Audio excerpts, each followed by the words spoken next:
Hello. Did you know that the British national dish is the Sunday roast? Don't know why I brought that up. No, today what we're going to be talking about is this article, which is an interview with Scarlett Johansson and Florence Pugh, and about their new film, which is Black Widow. As it says, as a woman, you have to be your own ally, which is actually impossible. We are undermined, underserved, underappreciated, and underpaid. Which is rather an amazing take for someone that's literally the head of their own international multi-million-dollar cinema screen movie. But hey, who am I to judge? Although I've got to be honest. I said, have you considered that you're underpaid because you keep scaring off your customer base at your movie launches with comments like this? This is someone that has been kept down. She's fought against it her entire life, and she's been held down by the patriarchy. Is it in the room with us now, Scarlett? Let me know. Do we need to hold a seance? Somebody fetch the spirit board. Can you talk? Is there anybody there? Just give us a sign. All I need is a sign. There's got to be something out here. Please. Let me know. I've not paid my dues this year. What if they come for me? And I stand by that tweet because, you see, Scarlett Johansson's net worth is $165 million. Now, these may not be accurate at all, but let's just say that there's somewhere in the region, somewhere approximate, and I think that the evidence that comes next will at least prove that, yeah, I think we can take that as read, because she has 3 mansions, and the square footage of these mansions together comes to somewhere in the region of 10,000 square feet of luxury property, and that's not even including the land. That is just the size of the houses. When I say houses, what I really mean is mansions. Literally 4,000 square foot on 0.79 acres of land. If those images don't scream oppression, honestly, I don't know what does. Or how on earth you could do anything like that. How you could survive with just that one property, I don't know. And she clearly couldn't, because then she went and got this one. Another 2.2 million, 1.4 acres, another 4 beds, 5 bedrooms, we're up to 8 bedrooms at this point. And then she went on and she was just like, no, it's not enough. It's not enough. I can't take it. I can't handle the stress. So she needed another 3,500 acres at $3.88 million. Ooh, this was born in the 1940s, but don't let that stop you, because it looks like it's a very modern place. It's got its own swimming pool, 4 beds, 6 bathrooms. I don't know why you need more bathrooms than bedrooms, but hey, maybe she eats a lot of fiber. I don't know. What we do know is she does a lot of crying, and I work out if she cries herself to sleep over all of her millions of dollars in a different bedroom each night, then she can just about make it 2 weeks, because she's got 12 bedrooms. So I think by the time she slept in each one, I'm pretty sure the first pillow would be dry and she can go through it again. I'm pretty sure. But those were far from her only comments. Yes, they were definitely the headline, followed by the rather amazing title, Sexism Watch Your Back, 2 high-kicking heroes are coming for you. Yes, and by God, are they going to whine while they're doing it? Now, this starts off with one of the best set of quotes I've ever seen. It says, the film is inherently female. It's about the subjugation of women. If I said that, I would get banned. At the moment, all I can say is based, and the trauma that we have to help each other out of, I can understand. You might get your toe stuck in the pool and you just can't get out. One of your servants might actually have to be, like, they're cleaning their house and they have to, oh my God, she's got herself stuck in the water filter again. I can't believe it, just Scarlett. You're supposed to be an international spy. It's about a film about a women lifting one another up. Is it? Is it really? Are you sure about that one? Because I don't know if you've forgotten this one, love, but it really says Scarlett Johansson criticizes Black Widow's hypersexualization in Iron Man 2. Do you remember that? Because I do. It goes on to talk about how you were treated like a piece of meat. Really talked about like she's a possession or something, just a thing. And this, if you remember, was a role you had in 2010, 11 years ago.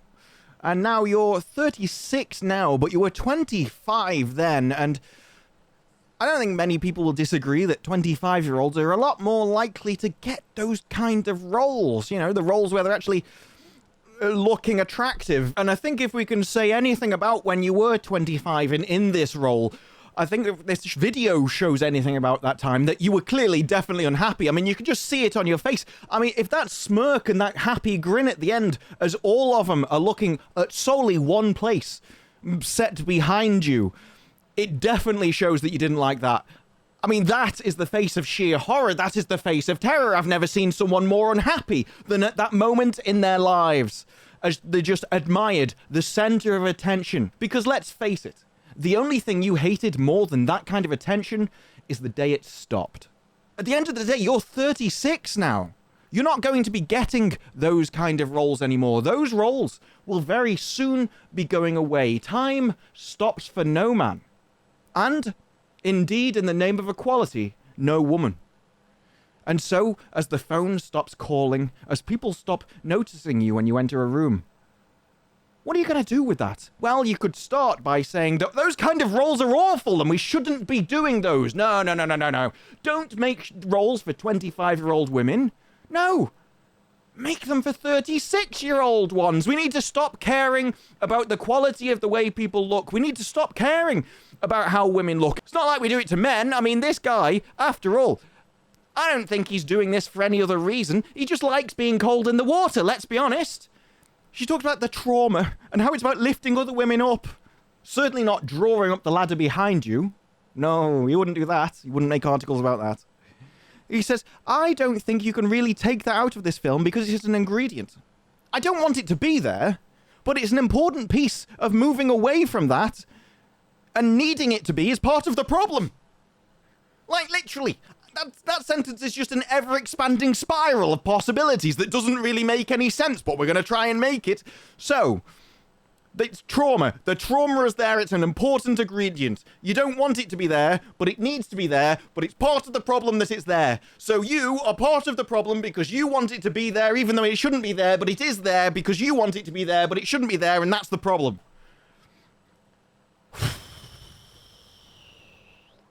I've got to therapize more. You said it, love, not me. I'm going to cry, says Florence. I don't know, maybe Scarlett could find a small nook and cranny for you in one of her 12 bedrooms of a 10,000 square foot of mansion. I don't know. I think she's probably got room. It was awesome to see a woman take charge of a set, she said. To say no. You've never seen a woman say no. Talk to some of my exes, I tell you. She just had to pause at times to discuss things that needed to be discussed, not pressured into filming something just because we're running out of time.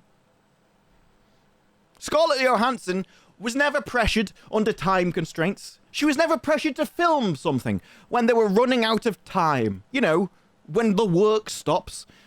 I don't know.